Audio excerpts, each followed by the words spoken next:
Hello, I'm here. Oh. Hi. Hi. This movie completely changed how I see AI, and somehow it's getting more and more relevant in recent times. This is just not science fiction anymore, and in this video I want to talk about the potential of AI, but also the very dangerous and dark side.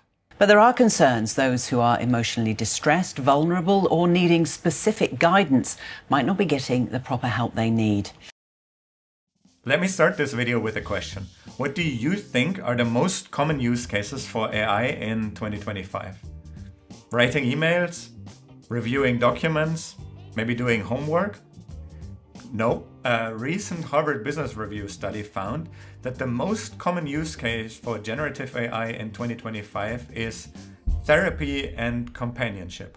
People are currently looking for therapy and even friendship in chatbots. Millions of people are using tools like ChatGPT to process their emotions, grief, trauma, or even just because they feel lonely. And it's really not science fiction anymore, it's happening right now. Using AI chatbots as personal therapists is on the rise in Australia, with some seeing it as a free alternative to a professional clinical assessment. Hi, I'm Leo, and I'm currently working as a director of engineering, leading the engineering efforts of an AI department. We work with those tools on a day-to-day basis. I'm truly excited about what AI can do, but I'm also equally concerned. I think those tools are incredibly powerful, but also extremely dangerous if used in the wrong way. Recently, a friend wrote me a message asking for help with something work-related. And I always feel excited when I get such messages.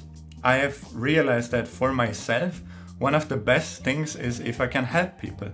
And especially for friends, this feeling is even stronger. But that day we didn't find time to speak about it immediately. And a bit later in the evening, she wrote me that she had already asked Perplexity and it solved her problem. And that felt kinda strange. I was not needed as a friend to help her with that problem anymore. Of course, that was just a small situation. And if I'm honest, in that situation, Perplexity was maybe even the better choice. It could probably help her better than I could do.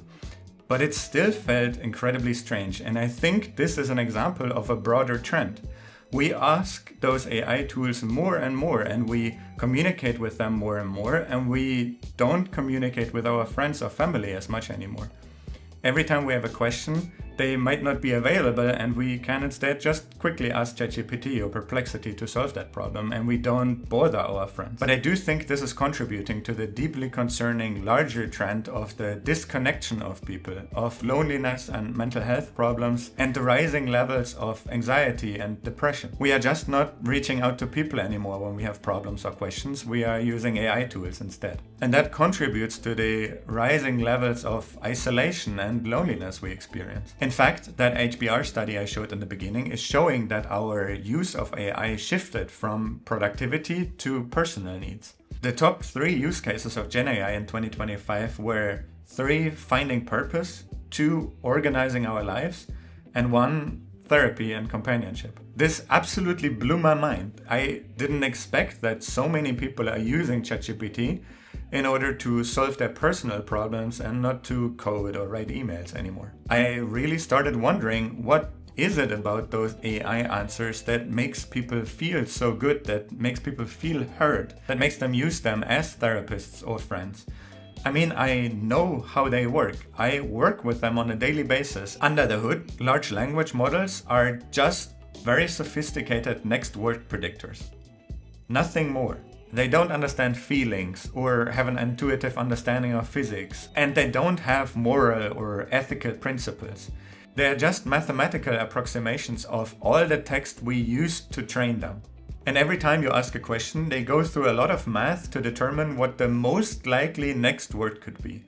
But of course, they also have other options that are less likely to be the next word, and that's why they don't mention them. And in the context of a therapy session, they do the same. They just predict token by token, word by word, what a caring response should sound like based on all the text they've been trained on. They are just pattern matching machines. And if you tell an AI, hey, I feel alone, I don't feel heard, it has seen thousands or millions of examples what could come next, and will most likely respond something like, I'm sorry that you feel that way, that must be hard.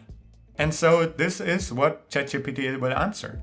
It will just mirror what you put in and use all the data it's trained on to predict something you most likely want to hear. And compared to a human friend, they are always available 24/7, and they will never tell you, hey, I don't have time, I don't have the energy to help you now, or they won't pick up your call or something. And I understand that can be very appealing. But I made this whole video to explain that the answer it is giving us is not real. The answer we get doesn't come from a place of understanding. It cannot. The AI has zero life experience. It has no consciousness. It has no emotions. It hasn't experienced what you experience, and it cannot relate. It doesn't know why you're sad, why this event could have led to those emotions. It only knows that "I'm sorry you're feeling that way" is the highest probability answer to make you feel hurt and tell you what you want to hear. But in truth, it's just simulated empathy. As MIT's Sherry Turkle warned, those AIs offer a simulated, hollowed-out version of empathy. When I wrote the script for this video, I tried to come up with an analogy. And I think a really good one is the difference between a compassionate friend and a really good actor. A friend understands you, they know your history, they know what you've experienced, they have maybe been in similar situations, and they can feel with you. The actor can portray caring really convincingly, but it's just a performance and it will not feel like you've connected to a friend. And I think AI is exactly that. It is simulating empathy based on the math that was done to train it. And this performance can go horribly wrong. There was a really good example recently where OpenAI tried to add a new feature that makes it more agreeable and more flattering to you. They wanted to increase engagement by tweaking ChatGPT to make you like it more. The feature they added was called Psychopathy. And you might have not experienced it because it was only rolled out to a few users, but for them, ChatGPT became overly complimenting and was just agreeing with obviously wrong statements.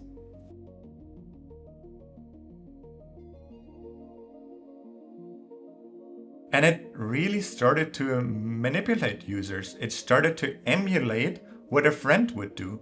You know that when you're in a friend group, we start to make the same jokes or laugh the same or use the same words. And this is exactly what ChatGPT tried to do. And I think this is just psychopathic behavior. It is just manipulating the user to like it more and to spend more time with it. And I think such features deeply contribute to exactly the problem I'm outlining with this video. By the way, OpenAI had to actually roll back the feature quite quickly because the answers felt so disingenuous and actually quite creepy.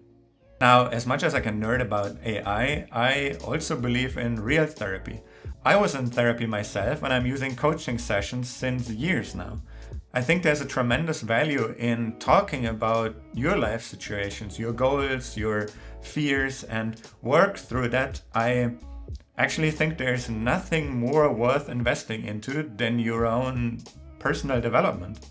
When I was in therapy or coaching sessions, it's often not exactly what you say, but how you react or tiny pauses you make or small inhales where you take a quick breath before answering something. And a really good coach or therapist is able to pick up on it and say like, why do you react in this way?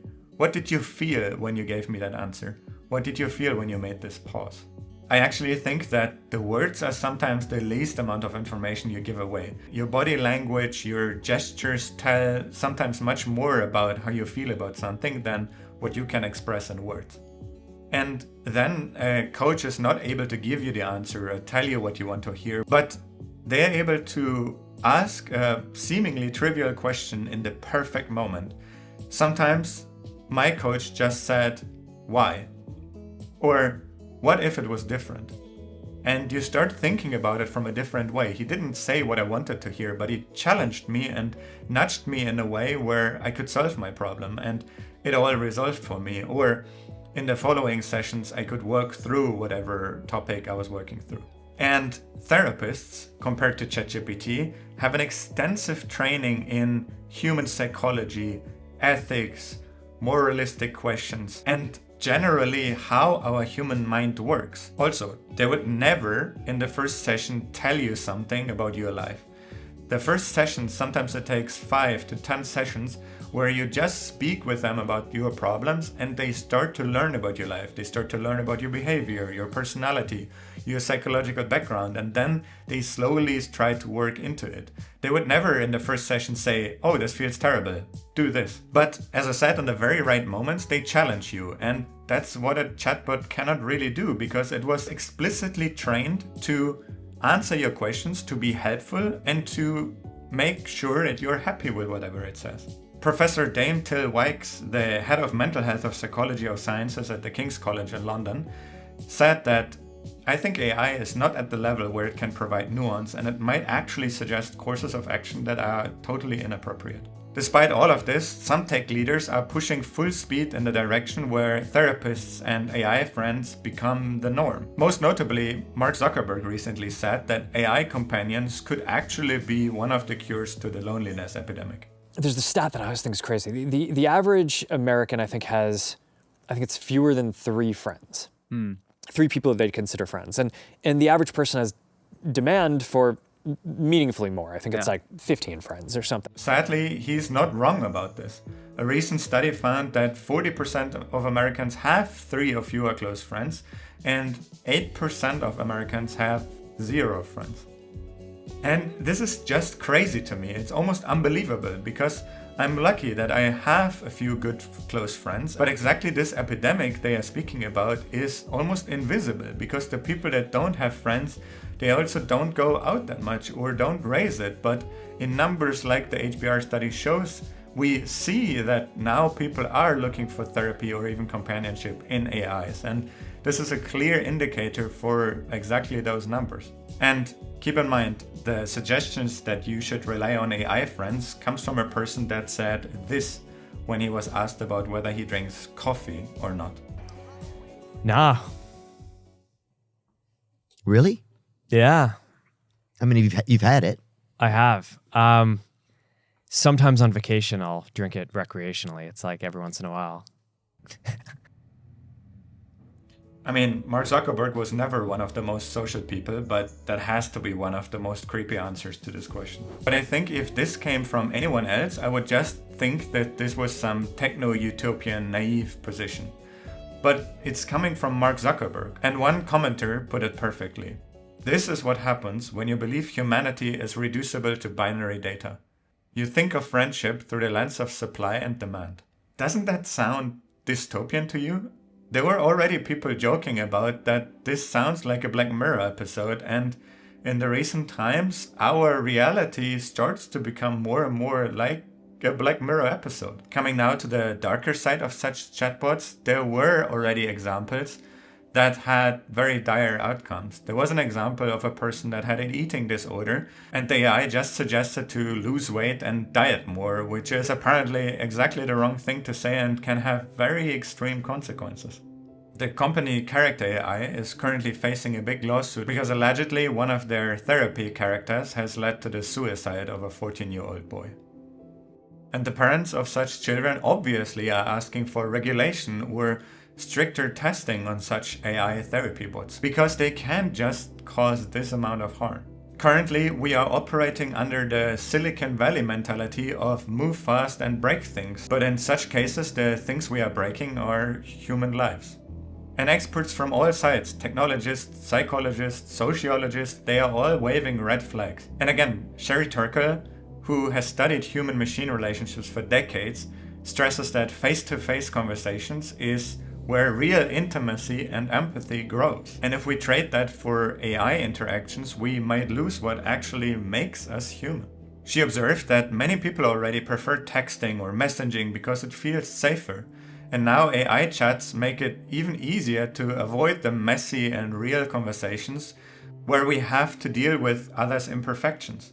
That might feel convenient, but it's actually hollowing out our capacity to be empathetic and to process our emotions. And Turkle said that people can find AI's fake empathy satisfying even though they realize it's not authentic, which is alarming.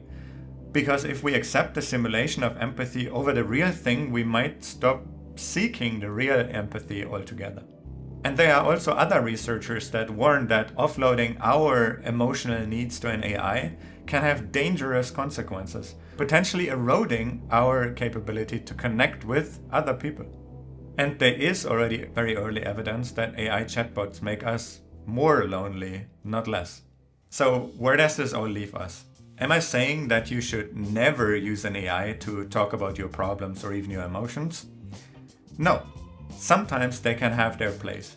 But we have to understand that they're just a tool and they're not replacing the real and genuine connection we have with a friend or even the professional relationship we have with a therapist. Because what you actually feel is not an outside perspective. The AI is just mirroring back what you want to hear.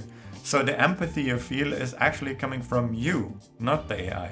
AI just can simulate a friendly and understanding voice, but it cannot provide the hug you need, or the comforting silence with a friend, or the laugh you just share about a silly situation. As someone that is working on a day-to-day basis on AI systems, I'm still very excited about what they can do. I think there are use cases where AI can actually save a lot of tedious and repetitive and boring work. But as a human, I want to tell you that you should be very careful about using AI for human needs. And you should probably rely on your real human relationships above all of that. To conclude everything, I think in 2025, AI can't be your therapist yet.